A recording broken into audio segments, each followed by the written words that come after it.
জোহরের নামাজকে নিয়ে আল্লাহ কসম করেন না, কিন্তু ফজরের নামাজকে নিয়ে আল্লাহ কসম করছে। ফজরের ওয়াক্তকে নিয়ে আল্লাহ কসম করে। ফজরে আর এশায় জামাতে শরীক হচ্ছে না, তার মানে সে মুনাফিক। আর যদি কেউ গুরুত্ব বুঝতো তাহলে হামাগুড়ি দিয়ে হলেও মসজিদে যায়। অনেক মানুষ আছে দেখবেন 4 ওয়াক্ত নামাজ পড়ে, ফজরের নামাজটা নিয়মিত কাজা করছে। যখন মনে করেন অফিস যাবে অথবা যখন কাজে বের হবে সকালবেলায় ওই 2 রাকাত ফজরের ফরজ পড়ে তারপরে চলে যাচ্ছে। এরকম বহু মানুষ কিন্তু আপনার আমার আশপাশে আছে। এই মানুষগুলো আসলে ফজরের যদি ফজরের ফজিলত জানলে কখনো কোনো মানুষ ফজরকে ছাড়তো না। যারা ফজরের নামাজ ঠিক রাখে তাদের রিজকের মধ্যে প্রশস্ততা আল্লাহ তাআলা দান করেন। ফজরের নামাজ যার ঠিক থাকে বাকি 4 ওয়াক্ত নামাজ তার জন্য আদায় করাটা ইজি হয়ে যায়। এই জন্য ম্যাক্সিমাম নামাজ কাজা যারা করে, যারা বেনামাজি, এরা দেখবেন ফজরের নামাজের ব্যাপারে বেখিয়াল। জোহরের নামাজকে নিয়ে আল্লাহ কসম করেন না, কিন্তু ফজরের নামাজকে নিয়ে আল্লাহ কসম করছে। ফজরের ওয়াক্তকে নিয়ে আল্লাহ কসম করেছেন। আল্লাহ কি বলছেন? ওয়াল ফাজরি ওয়া লায়ালিন আশ, কসম ফজর কালের এবং 10 রাত্রের। আল্লাহ রাব্বুল আলামিন গুরুত্বপূর্ণ বিষয়ের উপরই কসম করেন, তাই না? তাহলে যে আল্লাহ ফজরের নামাজের সময়টার নিজে কসম করেছেন সেই ফজরের গুরুত্ব কম না বেশি? নিঃসন্দেহে বেশি। 1 নাম্বার। 2 নাম্বার, ফজরের জামাতে উপস্থিত হতে পারা ইমানি শক্তির পরিচয়ক।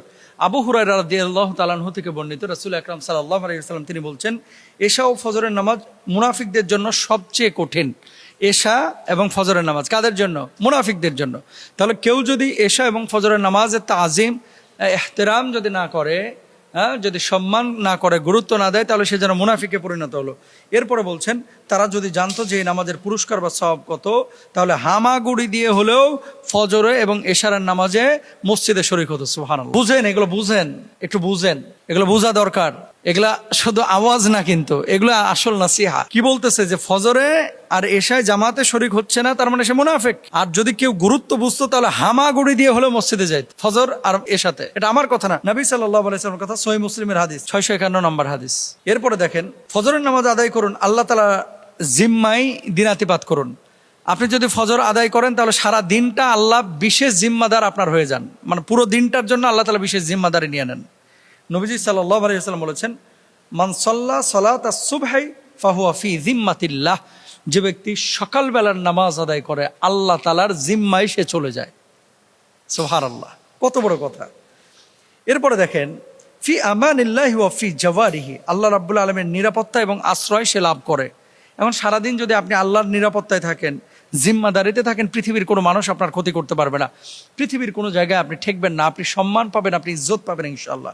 4 নম্বর, ফেরেশতাগণ আল্লাহর কাছে আপনার পক্ষে সাক্ষী দেবেন কিয়ামতের ময়দানে। যখন আপনার আমলনামা পেশ করা হবে, ফেরেশতারা বলবে যে, আল্লাহ, আমি দেখেছি এই মানুষটি নামাজ আদায় করেছে।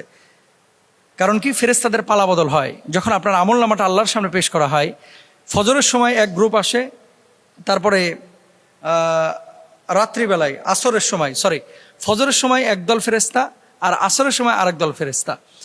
এটা কিন্তু তাদের ডিউটি চেঞ্জ হয়। একদল ফেরেশতা আসমান থেকে আসে, আরেক দল ফেরেশতা আসমানে চলে যায়। তো যখন আমল আল্লাহর সামনে এভাবে পেশ করে ফেরেশতারা আপনার ব্যাপারে, তখন তারা বলে যে, আল্লাহ, তাদেরকে আমরা নামাজরত অবস্থায় রেখে এসেছি। তখন আল্লাহ খুশি হন। 5, জান্নাতের সুসংবাদ। মান সাল্লাল বারাদাইনি দাখালাল জান্নাহ, হাদিসের মধ্যে আছে, যে ব্যক্তি 2 ঠান্ডা ওয়াক্তের নামাজকে গুরুত্ব দিবে এবং আদায় করবে, আল্লাহ তাআলা তাকে জান্নাতে দাখিল করবে। মানে ফজরের নামাজ, আসরের নামাজ। এরপরে 6 নম্বর, সারা রাত ইবাদতের সওয়াব অর্জন।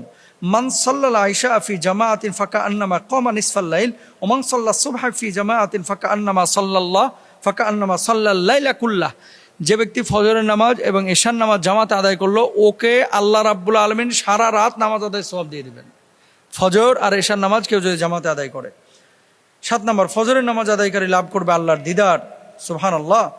এরপরে হচ্ছে 8 নম্বর, জাহান্নাম থেকে মুক্তি দিবেন। নবীজি সাল্লাল্লাহু আলাইহি ওয়াসাল্লাম স্পষ্ট বলেছেন, যে ব্যক্তি সূর্যোদয়ের ও সূর্যাস্তের পূর্বে ফজর ও আসরের নামাজ আদায় করে সে কখনো জাহান্নামে প্রবেশ করবে না। আল্লাহু আকবার।